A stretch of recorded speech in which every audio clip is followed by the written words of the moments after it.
tout peuple congolais au azali na ndaku na ye a kofungola la télévision na air d'émission politique école kaka d'émission éducative école kaka d'émission peu importe caractère tout peu caractéristique émission mais ils la plus pour nous informer et puis pour nous former mais journaliste oyo yebi les fonds tout situation pour occuper mboko no Congo démocratique qu'est-ce qui fait que oza en mesure ya koyebisa la population vérité Congo ya papa Fumuki Mbangu Congo ya mama Kimpavita Congo ya cardinal Malula Congo ya Maréchal Mobutu, Congo ya Mfumuki Mbangu, Congo ya papa Kasavubu, tope ya Lumumba, lelo ba Congolais tope bana ya bandeko ba kombo na tukotanga tope ba koko na bango, ba komi ko cracher likolo ba mémoire ya bandeko na bango.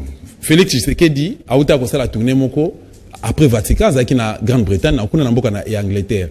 Auta ko sala discours face ya bandeko ya diaspora o bazali ba pro IDPS. Maloba ya Félix Antoine Tshilombo Tshisekedi ezalaki nini ngai na boy ko sala commentaire mais pona flasher kaka arobi entre autres bandeko Banyamulenge oya benga Banyamulenge auto ebike tribu Banyamulenge existera na kati Congo démocratique bandeko na bazali ba Rwandais ba réfugiés Rwandais au bavara na Congo depuis 1981 au Mobutu apesaka bango 71 plutôt au maréchal apesaka bango nationalité mais na 81 10 ans après tant on dit que ça la bêtise Mobutu amona ki danger o ko ya lobby a ko retirer nationalité collective o ya pesaki bango bazali banya Rwanda kasi Banyamulenge te Félix Tshilombo alobi ke bazali ba ndeko na biso ba Congolais elingi to fanda kimia peto kabango deuxième sujet oyo to lingi to lobela awa ezali likamba balkanisation ezali likamba onga kutu na obetela ngo c'était le loté mais surtout landi discours ya Patrice Emery Lumumba oyo to comment ozalo la modèle un révolutionnaire un Congolais de souche un combattant à liberté o akufa ki pona mboka oyo alobaki pe abetaki c'était alobi ke non Congo ekokabwana te parce qu'il y a eu tentative. On a la liaison en 1961. Maréchal Mobutu a eu pouvoir en 1965. Après le 24 novembre 1965, il a eu pouvoir en tentative ezalaki parce que ils ont eu facilité, tant à stabiliser Mboka du côté sécurité et autre chose, ayaki ko sala message moko fort. Alobaki s'il faut que na sala alliance na diable, tout na Satan pour na sécuriser ba frontière, il y a République d'Israël à l'époque lelo RDC. Nagosala yango parce que Congo etikala uni et puis indivisible. Pasteur David Ekofo a salaki message moko le 17 mai 2018 si je me trompe pas azalaki na kati ya cathédrale ya centenaire. Et sika ekrelaki ba problème parce que dénoncé peka likambo ya balkanisation na occupation. Cardinal Ambongo a dû remplacer Cardinal Monsengo Laurent Passigna a dû remplacer Aouti ko sala tourner na Beni. Bandeko nazo kotanga eza bandeko oyo nazu ba interview na bango, nazu ba déclaration na bango, yango na lingi lelo na sala bandeko ba téléspectateurs ba fanatique émission au Valais RDC un plaisir balanda par rapport bandeko bazo ko contester parce que Tolandi Félix Tshilombo a dit que le bakeno balkanisation eza na ngote na mboka. Banamulenge bazu nationalité. Tozi pasteur Mukuna o azali pro Félix to pro IDPS, tozi un de député à IDPS. Il y a Kasai a outi ko contredire président to leader il y a parti na bango les autorités morales il y a IDPS mais ngai na boy ko sala commentaire mingi na sengi na régie soki régie ba bongisi élément wana ba balancer élément ya papa Honoré Ngbanda ba balancer élément ya pasteur Ekofo ba balancer élément ya cardinal Ambongo et puis il y a Félix na ya pasteur Mukuna un des députés ya IDPS c'est parti. Ezali likambo oyo ezali kotambola mikolo oyo ezala na kati ya barezo ezala na kati ya peuple na biso kuna na Congo naza sûr que ti awa na diaspora manipulation wana ekomi likambo yango oyo nazali kobenga manipulation ezali okozali koyoka likolo oyo bazali koloba balkanisation ya Congo yango tena nibola likambo yango nalingi nalaka seleka na miso na bino awa pe na miso ya Nzambe azali likolo koyoka biso que la présidente de la République démocratique du Congo, il n'y aura même pas un centimètre de notre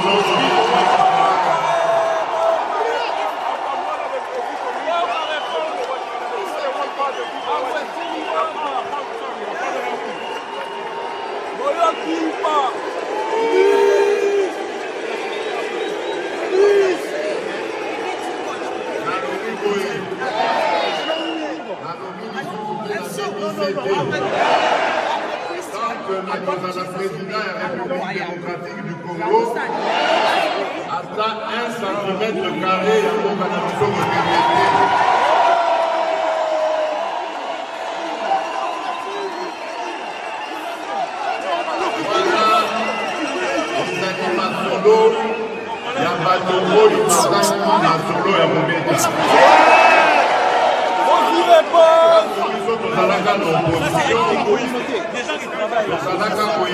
peuple.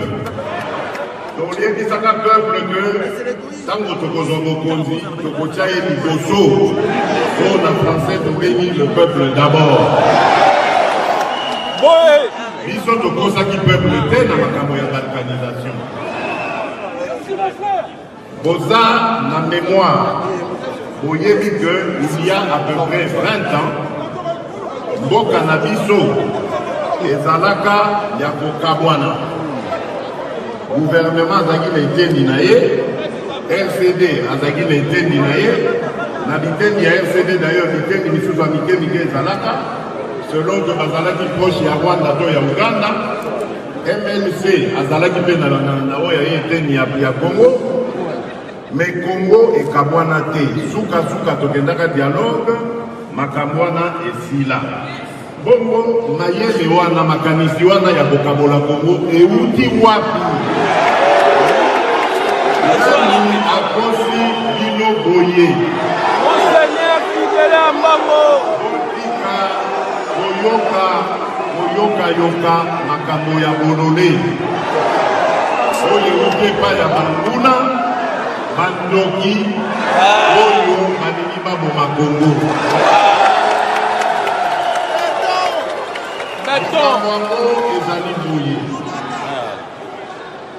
Il y a quelques mois, Nasangisaki au commandement de l'armée Nabiso. La bandi Oyo Patalaka, l'info, il y a Congo, Balandaki Amo. Nasangisaka Bango, na Bakonzi Oya Monusco, Mama Leila Zerugi. Ayaka pe na réunion nazui mokano na lobi na prometaka peuple que makambo ya mobulu ya bitumba ya koboma bakongolais ekosila banda lelo yo chef d'état-major général nalingi koyoka te ke ozongi Kinshasa soki bitumba wana esili te. Kamata Matuga, Kamata quartier général na yo, kende kotia ya mbe na Beni. Na yo kake, bana mboka na bandi kozwa muke na territoire nyonso oyo esika banguna bazali. Tango tolobi yango, banguna babandi kokoma. Koloba, oh voilà, armée na biso ezokoma. Kabila Moutouazana Sima, Félix Aza étiquette, Yété Aza Koboma, Amiga Kabola Congo, Makambo Ebele. Quand on s'y armée n'a mis soit bandi Mosala na ye et Monani, Mosala et Longobami, il y a anéanti aussi l'ISA. Ma classe, il y a un langage changé. Et combien nous sommes FARDC. FARDC, on a le baguette, il y a Kabila, d'autres vraiment. FARDC, on a le baguette, étiquette, Félix, Azan et Logo, Babunate, beaucoup mis les FARDC. Mais beaucoup mis ça peut-être à solo mouton à Pessi-Bingisawana. Bon, moi j'ai été à la rencontre de mes frères et sœurs dans cette partie du pays, dans le diocèse de Butembo-Beni, c'était d'abord une mission de réconfort moral et spirituel pour un peuple durement éprouvé. Je savais, avant de venir, j'avais quelques informations, mais rendu sur place, j'ai vu et j'ai compris que le peuple de cette partie de notre pays souffre. Et souffre non pas parce qu'il ait commis une faute, mais souffre de la barbarie d'un groupe qui est manipulé par des mains invisibles et pour quelle finalité nous n'arrivons pas encore à comprendre. Donc, la première chose qui m'a frappé, c'est la souffrance de ce peuple. Vous sentez dans la population comme un vent de terreur, un peuple terrorisé par un ennemi invisible qui poursuit quelle finalité, on ne sait pas.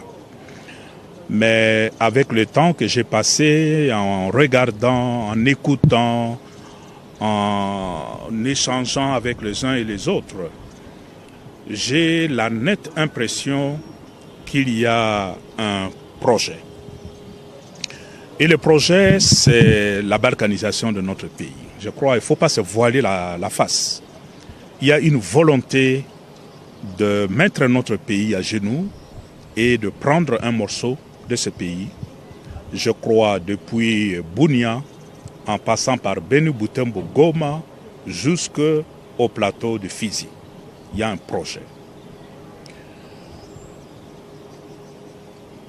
Est-ce que ce projet va se réaliser? Je crois que tout dépend de nous, peuple congolais. Ça dépend de nous. L'erreur que nous commettrions dans le contexte actuel, c'est de nous quereller entre nous. Et là, je l'ai dit, répété plusieurs fois, partout où je suis passé, il y a notre force armée qui est en première ligne. Il y a des militaires qui sont morts pendant que j'étais là. Je crois qu'il faut beaucoup de considération pour nos soldats. Il y a des faiblesses. Certainement, dans cette armée, il y a des choses à corriger. Et je crois la grande responsabilité, c'est d'abord aux autorités du pays, au niveau de Kinshasa. Parce que l'armée est composée des hommes. Et ces hommes, il faut les prendre en charge.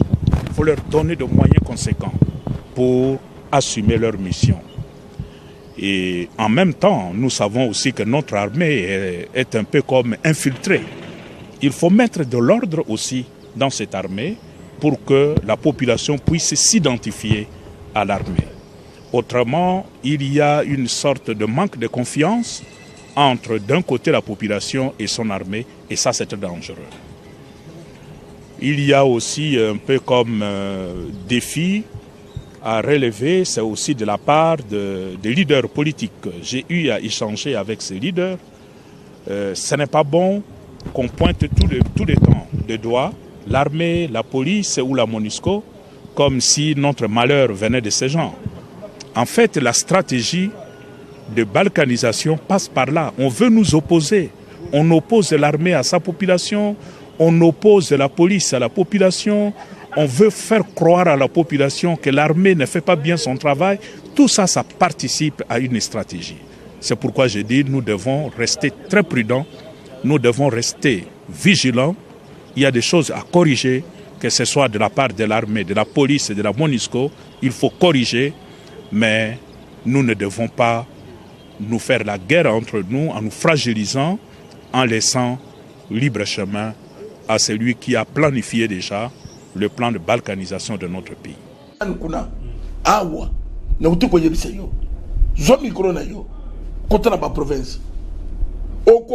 Autorité militaire ya Rwanda ndio bazana ba province awa na ba service na biso bazali na la police na l'armée. Parce que le président de la République a osarani azolo banyingasi so que tali bon nani président de la République Félix Tshisekedi koloba na président de la République nani ye muto yena bango tete commandant suprême suivez-moi ndewo yo conclusion na kopesa yo bato ba yena bato wana banayo FCC disons-nous des choses claires. c'est l'autorité morale FCC moto yena bang nani akoki ko chabatu na ba province c'est ça biloko zomona kebana yo ba kuma yo ba nani ango moto ba se moninga te papa pombo ko yebonga il faut qu'on se dise de vérité en face. Mais pasteur. Attends. Sérieusement, l'autorité morale et FCC, l'État congolais, il peut nous amener les Rwandais dans ma province, dans ma service de sécurité. Dans le moment où il y a chef militaire, il y a un renseignement, mais il y a un tomboka. Avec quel but ils vont s'expliquer. Papa n'a pas dit que c'était que Ekoleka. Si le président dit que a confiné n'a pas été par le peuple congolais, nous allons finir n'a passé. Ko yeba ba Rwandais bazalia baso salami. Ko ni mangote. Wozu le biso étranger au tchana ba province nyos. C'est que ça congolais était. Ça congolais était. Pour dire ça, il ne faut pas avoir peur. Et après, écoutez, ce qu'on dit congolais, ça copier le col. Ça congolais était. Mon toit soit partout. N'a pas mot comme sauce. Baya kokonsabino. Mais, à celle où on est celle où on est bisos quand on s'en est là, on mboka eza bisonyos. Boyeba que Félix, c'est un homme, un enfant paresseux et ignorant. Assez paresseux. Pour l'élo, je comprends qu'il y a des qui s'y tendent un poto à tangite. Peu importe, c'est injure. Mais au l'élo, il y a au tangite. Mais, bah, Internet est allé au coquille commis instruire. Bah, document nyonso, bah, archive nyonso, c'est na kati Internet. A commis un homme politique, mais qui prenne le temps d'étudier les dossiers. Motuloko la yé, ce qui y a yé, à l'obélibino que dossier y a balkanisation exalité. Mais bato nyonso ba africain nyonso ba si ba zui étude y a professeur Ali Mazoui ou en alobela kibino. Mais aujourd'hui beaucoup d'Africains ont cette étude. Où y a balkanisation y a Congo. Yé Félix même une déclaration monnaie au Cohen à Sala qui pona koye bisa que na département d'État le Kivu fait déjà partie, il y a Rwanda. Félix Ayoka Angote. Alors, il y a une distraction. Un chef d'État. Pona makambo État limbo kanaye. Déclaration minene no basali. Na Rwanda. Na Rwanda. Quand moi je parle d'Internet, je ne parle pas des réseaux sociaux, je parle des sites et des archives. Où il instruire. Na Rwanda. Dans les supermarchés na Rwanda, une société rwandaise où ils ont commercialisé café. Il y carte à Rwanda annexé le Kivu entre déjà dedans. Botou na Félix à mon angote. Akende ke na Rwanda bazo mele kuna bazo lia bazo sekana ba pesa ka epe café à Rwanda azo mela kuna. Azo mono carte a évité que carte à Rwanda. Basili babandi ko salango avec le Kivu annexé. Alors, ce qui bozei na moto ya ndenge wana même lettre oyo ba banya Rwanda bango moko ba koma yango. Bango moko ba koma mikanda wana le 20 juin 1981. Depuis longtemps, ezali partout na lobité ki akota tanga livre nanga peut-être et kopé ça les mots de ventre.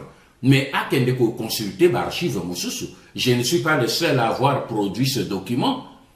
Banya Rwanda bango moko ba commis noir sur blanc na secrétaire général ya ONU.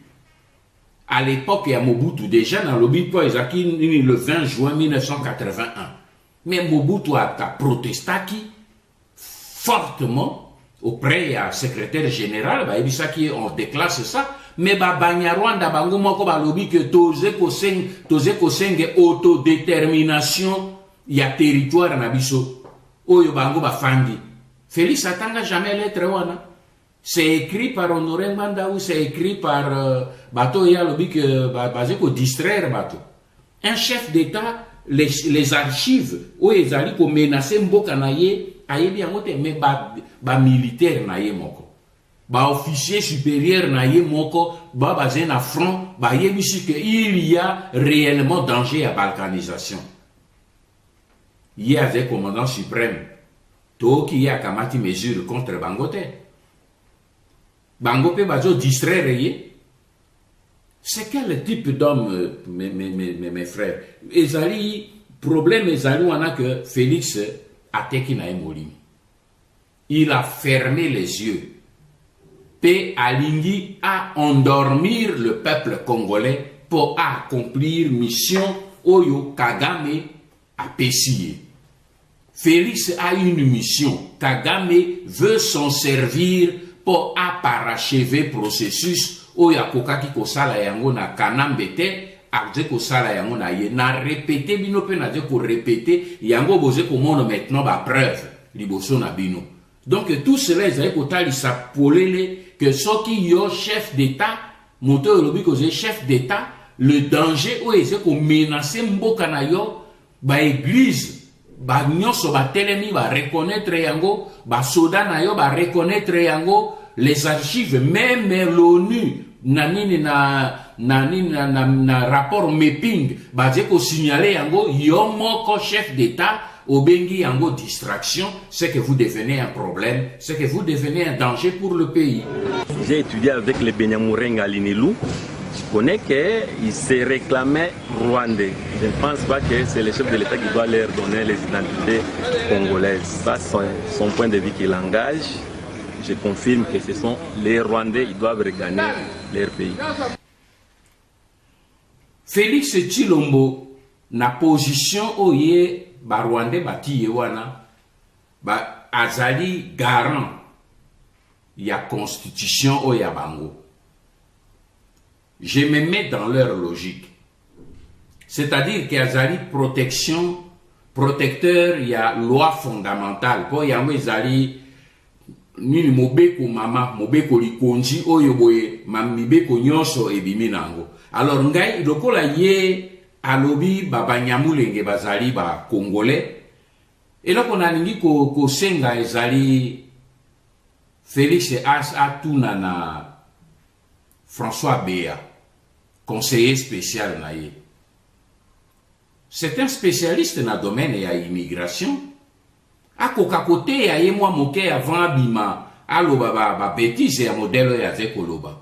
Je ne sais pas eloko nini conseiller spécial na zo sala côté na ye ou bien zo yoka ete ou bien zo comprendre te parce que na koki kontimate que François Béa atikaye a proféré ba insanité alors que ye moto a dirigé qui département wana ayebi dossier juridique ya Banyamulenge. La nationalité congolaise epesamaka jamais collectivement. C'est selon la loi. Ponga nazo bima te yabi avec garant ya loi na lingina zongi sae selon la loi. La nationalité congolaise epesamaka jamais collectivement. Ça c'est un. Yami balé nationalité congolaise epesamaka te selon la durée. Ce n'est pas parce que au umeli mingi pe na moni danger yango pe na langage ya nini ya cardinal Ambongo que ba umeli mingi pe na biso cardinal ko umela na mboka epesaka motu droit ya kokoma citoyen ya mboka wana te même osali un siècle epesa yo droit wana te na mibeko mia biso ya nini na mboka na biso nationalité basenge ke yango individuellement. Alors nalingi total moke dossier juridique ya babanya Rwanda oyo bami bengi lelo bozo benga bango Banyamulenge. Déjà na 1972, le directeur du cabinet, il y a président Mobutu, Barthélemy Bisengimana, a initié qui ordonnance Oyo Mobutu a signé qui yango pona kopesa ba Banyarwanda banso collectivement la nationalité congolaise. Et ça qui en 1972. Et soit dit en passant, pona bato bakanisaka ke nazaka impliqué la de chenyo sombula wana, c'était ma dernière année à l'université. J'étais en dernière année à l'université. Barthélemy Bisengimana a pris l'ordonnance pour n'accoper sa bango nyonso nationalité zaïroise. Bande konanga to fungo la parenthèse moke. Soki elekoana Barthélemy Bisengimana a initié ordonnance pour appeler sa bande kobaye banso Banyarwanda nationalité zaïroise. Et lingi koloba que elekoana na 1972. Et les Banyarwanda et les Zaïrois étaient tous d'accord que les Banyarwanda n'étaient pas Zaïrois. Sinon, Mbele Bango Baboya qui ordonnance à Bisengimana pour dire non, on n'a pas besoin de ça parce que nous on est déjà des Zaïrois depuis des siècles. Ils ne l'ont pas dit. Ils ont applaudi. Bah c'est Pelipo, bah Pesaki Bango, ni une nationalité, na 72. Mais le problème s'est soulevé, Zaïrois, soulevé, et parmi eux, c'était nous, dans les services, avec Mokolo Ampomboazen à Kinshasa Botunaye. Les lois Nazolo Bango, parce que tout ça qui va étudier là-dessus. On a soulevé ça au niveau du comité central, au niveau du président de la République. Cette ordonnance est unique. Parce que on n'a pas le droit d'accorder la nationalité global na nini et puis ebimisa qui même matata na nini na est. C'est comme cela que il y a eu après une autre loi qui a été prise en deux nini loi wana salema ki bazwa ki yango na nini na ordonnance loi 002 Namni na année 81.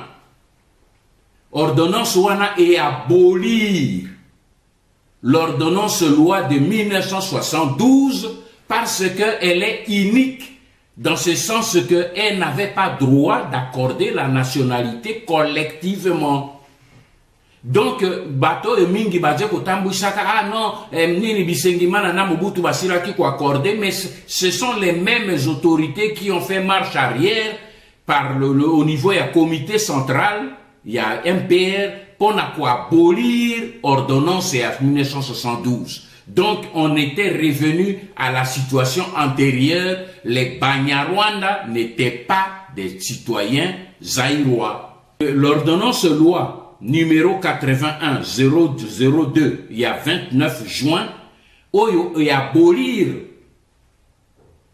ordonnance et Bisengimana, toye komona que na San City, et si ka Congolais Kendeki, Rwandais bengisaki Congolais, na soi-disant dialogue inter-congolais, Rwandais imposer la révision, il y a ordonnance loi, il y a numéro 81-002, Oyo, et relégat qui ordonnance et Bisengimana Abino, il faut zonge là-bas réhabiliter ordonnance et Bisengimana. Rwandais imposer qui a mon Congolais, na San City.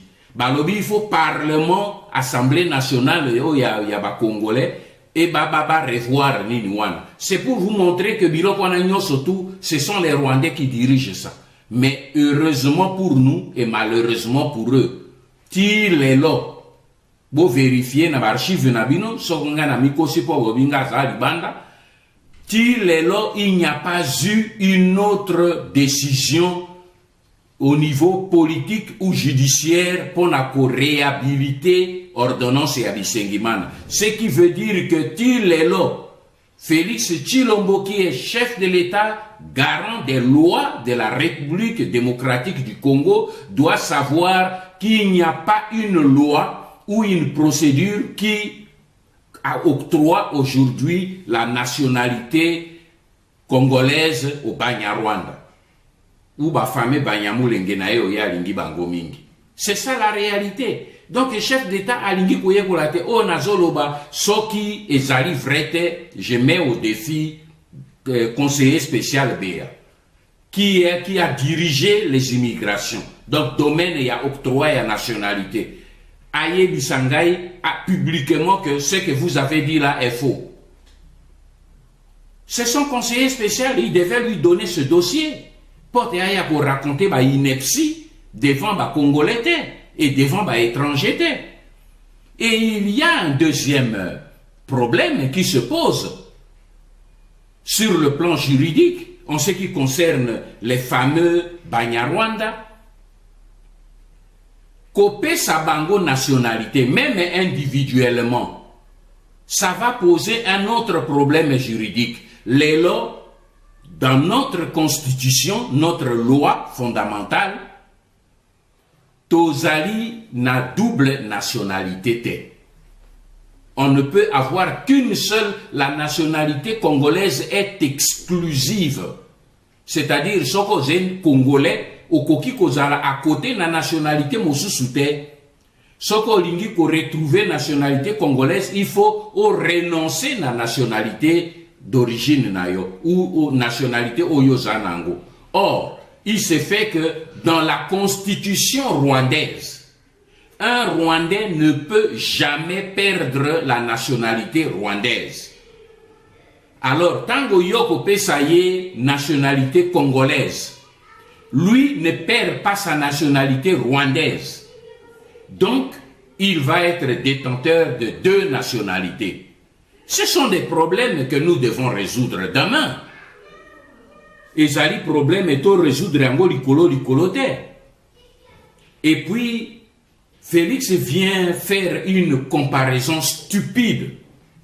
Alobi nini Banyarwanda ba umeli mingi pe na biso yango wana bakomi ba congolais ndenge lokola bino bozalia wa boye na poto. Mais est-ce que Félix akoki kotanga ka ya groupe ya ba congolais oyo na poto to libanda na Afrique ou ailleurs bami autoproclamé ba citoyen ya pays wana pe bakamati mandoki babandi kobuma ba citoyen ya pays wana lokola to kakera ba nini ba congolais oyo ba uti na nini na Mbujimai bafanda kana nini na Belgique bazé na Brabant maintenant balobino a mabele ya Brabant et comme ya biso bakoko na biso babundaka bitumba pona ba Belge donc mabele pe comme mabele na biso babandi ko boma ba Belge ko benga na ba Belge po bakamata nini côté ya nini est-ce que bakotikela bango même 24 heures même 1 heure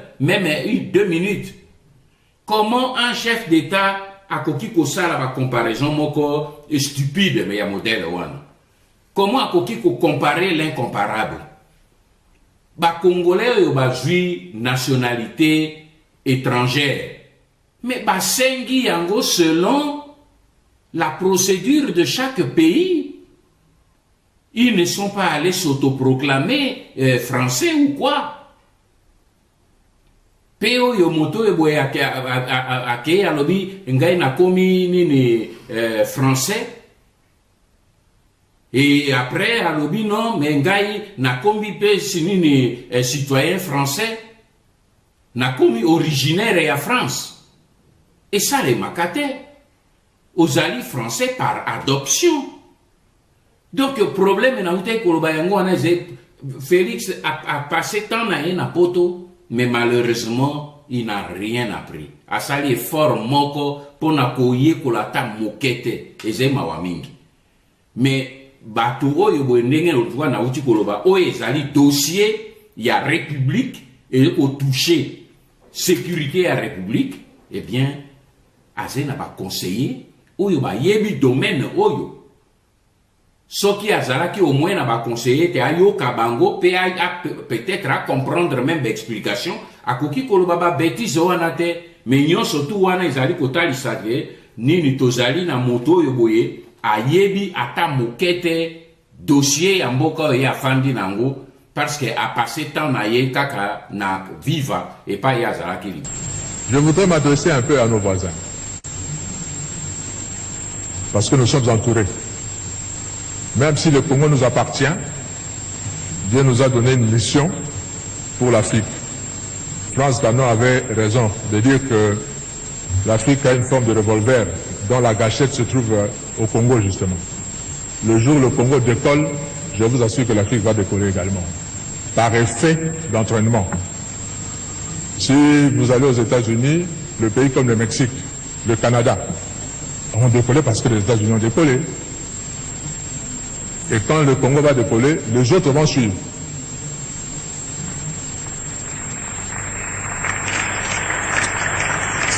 Et ces voisins, je vous dis nos voisins, Dieu vous a donné votre terre. N'enviez pas la nôtre.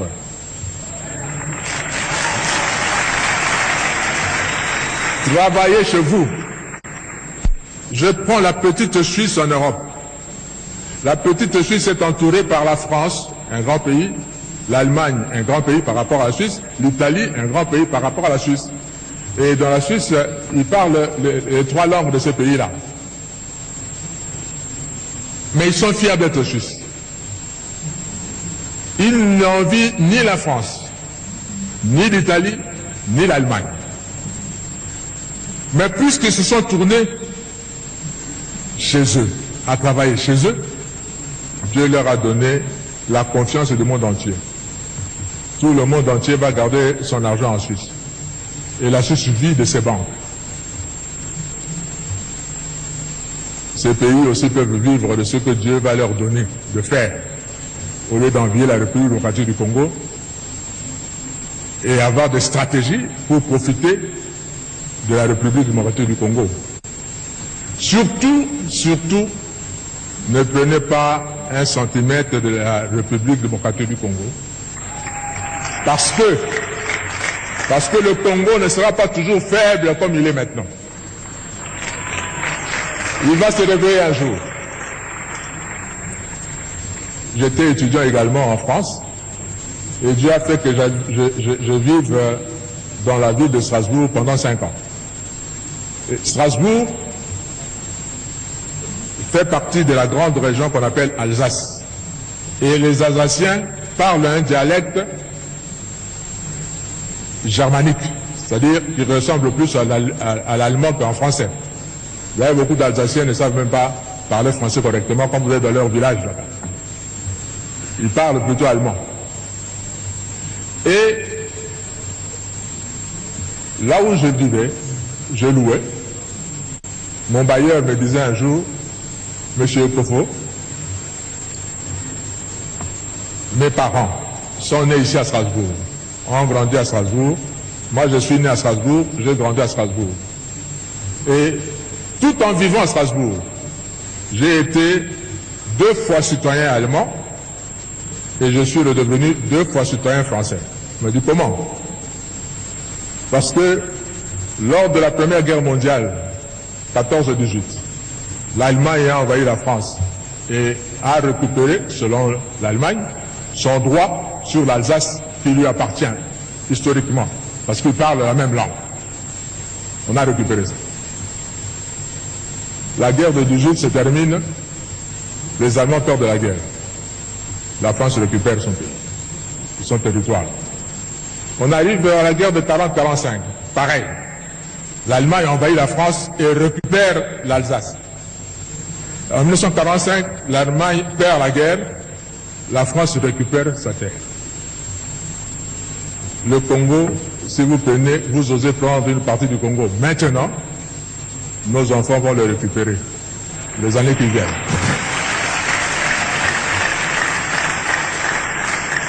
Alors, soyons plutôt de bons voisins et ne mettez pas de conflit entre nous. S'il vous plaît, nos voisins. Voilà, j'ai eu même des larmes aux yeux, mais Eza Maramambo quand on a vu ce singlet toi simé na onu ce comme la c'est on te interpeller conscience plus il y a ba congolais. Ba politiciens si réellement Bolingarambo au Congo démocratique. Moi je vous propose ba solution, j'ai des solutions. Ezali il faut vous démissionner. Combien de fois ba politiciens congolais ba fandaka pour na resala ba dialogue. Faudrait-il to continuer dans la élection Faudrait-il to continuer comme ça la discours moko démagogique, il y a distraire la population, bino banana bino bazana ba poto, bazana ba Afrique du Sud, bazana ba pays, moko esika bazo fana na kimi bazo tanga na ba conditions malamu, faudrait-il bo continuer quoi appauvrir ba peuple congolais. Est-ce que ba politiciens congolais ba koki ko se retirer na kata ba institution, il y a mboko Congo démocratique. Est-ce que peuple congolais to population, boko ko démissionner na kata ba parti politique. Boko kata ba relation na bino bo senga divorce na kata ba parti politique. Et que kozala l'une des raisons oyo et ko faciliter peut-être libération en mboka na biso. Et lo ka misatu nazol ba pe nazoko suka nango ezali ngaité. C'est que nous voyons aujourd'hui comportement ba pasteur. Bande ko na biso ba église de réveil et comme ko endormir population. Moyen Congo ezala libérer ezalité pourquoi? Parce que ba côté biso lo mo ba ben phénomène moko distraction. Ba professeur Lukuta, molimo célibat, molimo chômage, molimo crise, ba parano ba kangayo marché ba komi ko kabola même ba famille. Nous sommes allés pour retarder la libération et mboka na biso Congo démocratique. Population to tchana mitu na biso ke no ezana arme moko te eleki réaction à la population. Ce qui population le dit non na gouvernement sanguinaire, gouvernement oyo ezali ennemi à la population zo ko travailler kaka pona ba intérêt na ba ontopé ba intérêt occupant. Congo na biso to kotikalaka kolelaka kaka. Merci beaucoup l'équipe technique qui accompagne ngai. Merci na bino pour la fidélité na bino bopesa biso temps ko yoka biso na émission bolingaming de valeurs RDCN, émission pour na valeur politique et République démocratique du Congo. Tout ça là toujours à livre ouvert pour na resali sa population va comprendre qu'est-ce qui se passe concrètement na kati mbok et mbok na biso Congo démocratique et qu'est-ce qu'il faudrait faire pour na libérer mbok na biso Congo démocratique. Merci na bandeko nyoso bandima ki ko pesa nga interview na bango bandima ko leka na émission na biso les valeurs RDCN na pesi merci na cardinal Ambongo na pesi merci na papa Honoré Ngbanda Nzamboko Atumba, merci na pasteur Mukuna, to singi na pasteur Mukuna singil ozo conscience, o ça la vrai combat mais combat ya sentiment te, to pe ya tribalisme te, to pe sous merci na pasteur